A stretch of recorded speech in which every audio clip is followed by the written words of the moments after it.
Several years ago, I went to my first Grand Pride Parade in downtown St. Louis, and it can be a lot to take in. But being the proud band geek that I am at heart, the thing that stuck out to me the most was the marching band.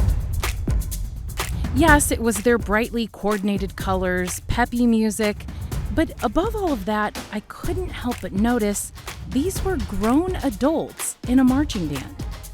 However, that's not the only thing that makes this band unique, and it's not a coincidence that you only see them marching in pride parades.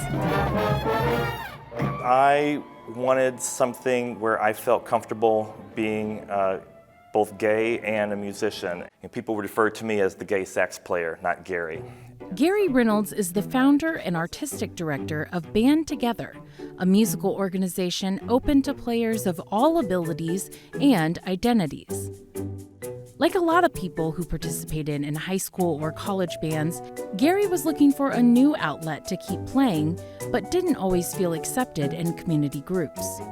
So in 1997, he put an ad in the Gay News Telegraph looking for musicians to play in the upcoming Pride Parade.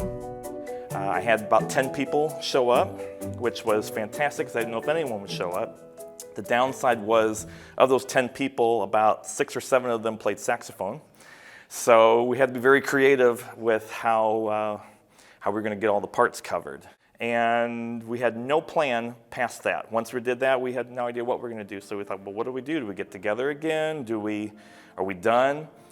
The small group decided to reconvene and prep some other music to play at a holiday dinner for PFLAG, or Parents and Friends of Lesbians and Gays. Which was actually just seemed kind of like the perfect fitting because all of us as musicians, our first audience is usually our parents.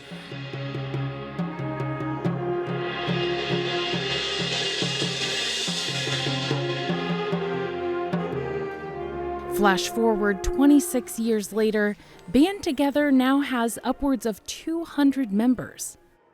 Not all members play for each concert or event, but it's safe to say the saxophones are no longer the dominant instrument. We were always very humble, and we still are. We always were kind of like, who's going to want to hear us? You know, we're just kind of rusty. You know, so we never wanted to charge anyone anything. We were just like, come hear us play. It'll just make us feel good if you just come listen to us. And now we'll get anywhere from 400 to 800 people per concert. And we still don't charge any admission. We just put out a tuba case and said, hey, we've been free all these years. If you'd like for us to keep it free, you know, on your way out, throw in the tuba case what it was worth for you to be here tonight and just help us keep going. BandTogether is different, one, for the size of our community band. It's actually quite large for any community band. The other thing that makes it unique, actually, is the approach that nobody should ever be excluded from attending a concert, thus the free concerts, or being a part of the band. So that means no auditioning, no testing of skill levels. If you can't play certain parts of the song, you just sit back. If you don't have an instrument, they'll help you find one. That being said, their sound doesn't reflect the fact that some players might be a little out of practice. The band has marched in Washington, D.C., played at the Sydney Opera House, and Gary has high hopes that the band will soon play the national anthem at a Cardinals or Blues game. In the other groups I played with, I felt it would matter to them whether or not I was a gay musician. This group doesn't care.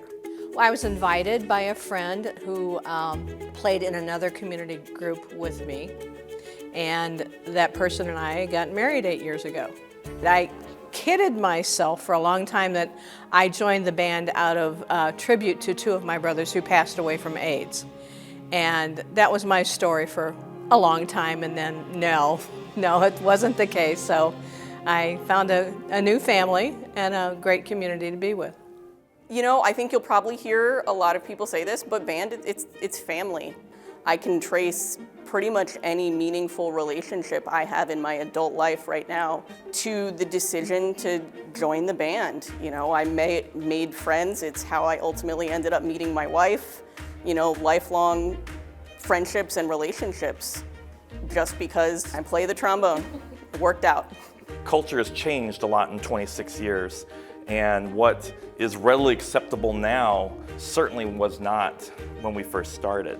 People would join and say, I'm interested, but I don't want my name put in the program.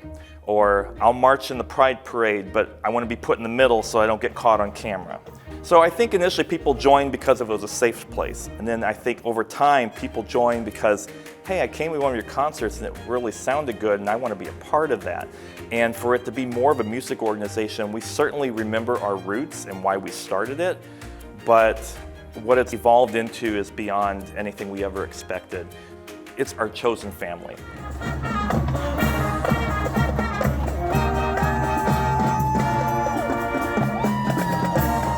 For Living St. Louis, I'm Brooke Butler.